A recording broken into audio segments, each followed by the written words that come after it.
Good morning students. आज हम इसमें क्लास 11 की मैथ समिश्र संख्या यानी कि कॉम्प्लेक्स नंबर का अध्ययन करेंगे। तो सबसे पहले हम इसमें जान लेते हैं कि समिश्र संख्या किसे कहते हैं। तो मान लिया जाता है कि मानना जैसे x और y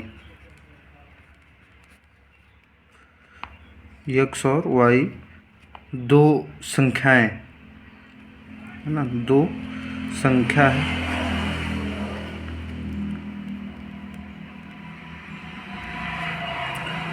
अब इसमें यदि संख्या को x प्लस आई वाई के रूप में लिख दिया जाए, x प्लस आई वाई के रूप में लिख दिया जाए तो इसे क्या कहेंगे? तो इसे समिश्र संख्या कहते हैं। तो इसे समिश्र संख्या कहते हैं, समिश्र संख्या कहते हैं।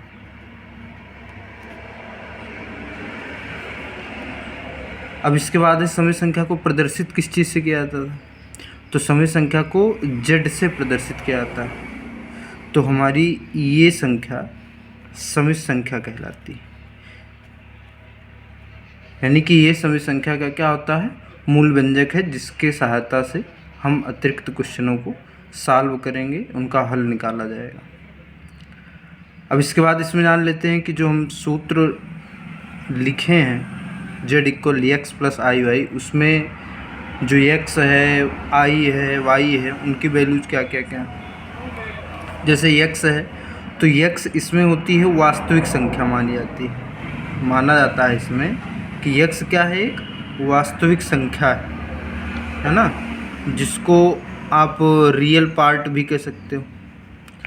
इसको इसलिए कहा जा रहा है क्योंकि अभी कुछ क्वेश्चन ऐसे रहेंगे जिसमें आपको r से प्रदर्शित किया जाएगा या क्वेश्चन पूछे जाएंगे, इसलिए इसको हम जानते रहें कि ये रियल पार्ट भी बोला जाता है। जिसको लिखेंगे कैसे? जैसे r e और z है ना, यानी कि रियल नंबर ऑफ समिश्र संख्या इज इक्वल x, यानी कि जो रियल नंबर वास्तविक संख्या का है वो क्या है? x है। इसी प्रकार से हम y का देख लेते हैं। y किसे कहते हैं? तो y जो होता है वो काल्पनिक संख्या कहलाती है, वो काल्पनिक संख्या कहलाती है, यानी समिश्र संख्या की वो काल्पनिक संख्या कहलाती है, जिसको हम इमेजिनरी नंबर बोलते हैं। क्या बोलते हैं? इमेजिनरी नंबर, इमेजिनरी पार्ट कह देते हैं, नंबर का पार्ट बोल देंगे इसे। अब इसे अगर कहीं पर प्रदर्शित करना होगा तो ये ऐसे लिखा आता है ना कि इमेजिनरी नंबर ऑफ समिश्र संख्या इज इक्वल y, यानी कि जो इसमें वास्तविक संख्या होती है उसे रियल पार्ट या रियल नंबर है ना, आप समिश्र संख्या यानी कि ये z को समिश्र संख्या बोलते ही हैं, उसी से प्रदर्शित किया जाता है समिश्र संख्या को। तो ये x है और जो y है उससे काल्पनिक संख्या को प्रदर्शित करेंगे, जिसको इमेजिनरी पार्ट बोलते हैं। तो इमेजिनरी पार्ट यानी कि समिश्र संख्या का जो काल्पनिक संख्या है वो कितना है? y। इसके बाद इसमें देख लेते हैं, एक होता है i लिखा है ना, तो i को इंग्लिश में बोलते हैं आयोटा। जिसके कुछ मान होते हैं वो हमेशा संख्या में नियत ही रखे जाते हैं। जब भी कोई क्वेश्चन सॉल्व किया जाता है तो उसमें नियत रहते हैं। जैसे i का मान, अब i का मान का मतलब है कि जैसे i की पावर 1, ठीक है, तो उसका मान कितना होगा? केवल i होगा। i स्क्वायर है तो उसका मान कितना हो जाएगा? -1 होगा। और उसके बाद में i क्यूब का मान है तो इसको निकाल भी सकते हैं, डायरेक्ट भी लिखा जा सकता है। अब निकालने के लिए जैसे i क्यूब है तो इसको दो घातों में तोड़ लेते हैं, i स्क्वायर और इंटू में i की पावर 1। अब इसमें i स्क्वायर का मान यहाँ पर -1 रख देंगे और i की पावर 1 का मान यहाँ पर i रख दिया जाएगा, तो ये हो गया -i, यानी कि यहाँ पर i क्यूब का मान कितना हो गया? -i हो गया। इसी प्रकार से हम इसमें निकाल लेते हैं, i की पावर 4 निकाल लेंगे, ठीक। तो i की पावर 4 का मान इक्वल हो जाएगा i स्क्वायर और इंटू में i स्क्वायर। तब आई स्क्वायर है तो यहाँ पर आई स्क्वायर का मान रख लेंगे -1 और उसके बाद फिर इंटू लगा देंगे और यहाँ फिर आई स्क्वायर का मान क्या हो जाएगा, -1 हो जाएगा। ये ध्यान रखना जहाँ भी मैथ में अगर हम 2 चिन्ह लगा रहे हैं कहीं पर तो उसको ब्रैकेट की सहायता से अलग कर लिया जाएगा। -1 का गुणा होगा तो 1 हो जाएगा, यानी कि i की पावर 4 का मान कितना हो जाएगा, 1 हो जाएगा। और हर जगह पर इसमें i का जो मान होगा वो लगभग करके सब 0 से ले करके 0, 1, यानी कि इसका मान जो होगा वो 0, 1 और -1 इसी के मध्य रहने वाला है। इसके अतिरिक्त इसका कोई भी मान, और एक होता i और -i, यही 5 मान हैं जो इनके रहेंगे। और जिसमें से 0 तो आपका कहीं कहीं आ जाता है, बाकी का ये 4 मान जो हैं इन्हीं का अध्ययन करेंगे i के रूप में या i के पदों में। अब यहाँ पर जैसे i की पावर 5 का मान निकालना है तो i की पावर 5 का मान जैसे i की पावर 3 इंटू i की पावर 2 ऐसे हो गया। तो i की पावर 3 का मान जैसे -i है और इंटू में i स्क्वायर है तो i स्क्वायर का मान कितना हो जाएगा, -1 अभी निकाला गया था। -1 से i का गुणा होगा तो प्लस माइनस का गुणा, माइनस का गुणा प्लस, और यहाँ पर i केवल हो जाएगा तो i की पावर 5 का मान प्लस में i आ गया। तो ऐसे हम इसमें तो चाहें जितने भी मान निकाल सकते हैं।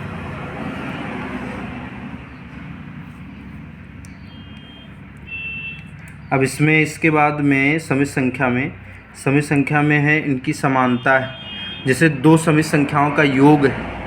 इसके बाद अध्ययन करेंगे समित संख्याओं का बीजगणित, यानी कि समित संख्याओं का बीजगणितीय अध्ययन। तो इसमें लिखा जाएगा सबसे पहले कि समित संख्याओं के बीजगणित में हम देखेंगे, पहला आपका है, जैसे मान लीजिए इसमें पहला पॉइंट है कि 2 समित संख्याओं का योग, 2 समित संख्याओं का योग। अभ्यास पर चलने से पहले अगर इन चीज़ों का अध्ययन हम अच्छे से किए होते हैं तो हमें अभ्यास प्रश्न को लगाने में आसानी होती है। 2 समित संख्याओं का योग,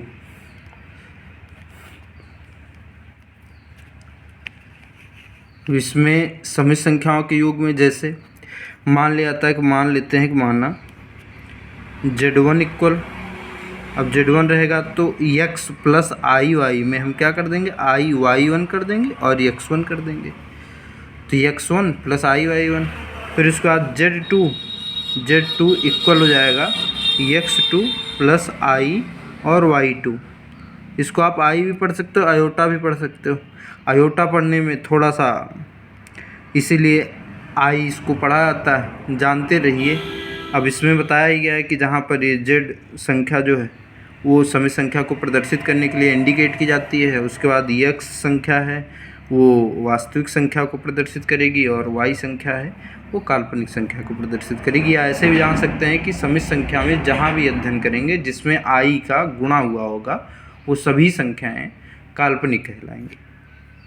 आप चाहे जिस अभ्यास में देखें, उदाहरण में देखें, कहीं पर भी, तो जिसका भी i के साथ गुणा हुआ होगा, गुणांक जिसका i होगा वो क्या कहलाएंगी, वास्तविक काल्पनिक संख्या कहलाएंगी। वास्तविक संख्या हमारी x है।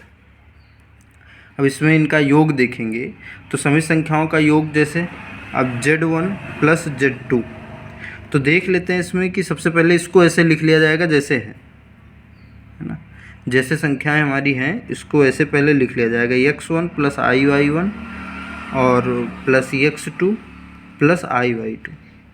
अब इसमें सबसे पहले तो ये देख लिया जाएगा कि जो संख्याएं काल्पनिक हैं वो काल्पनिक के साथ जुड़ती हैं और जो संख्याएं वास्तविक हैं वो वास्तविक के साथ जुड़ती हैं।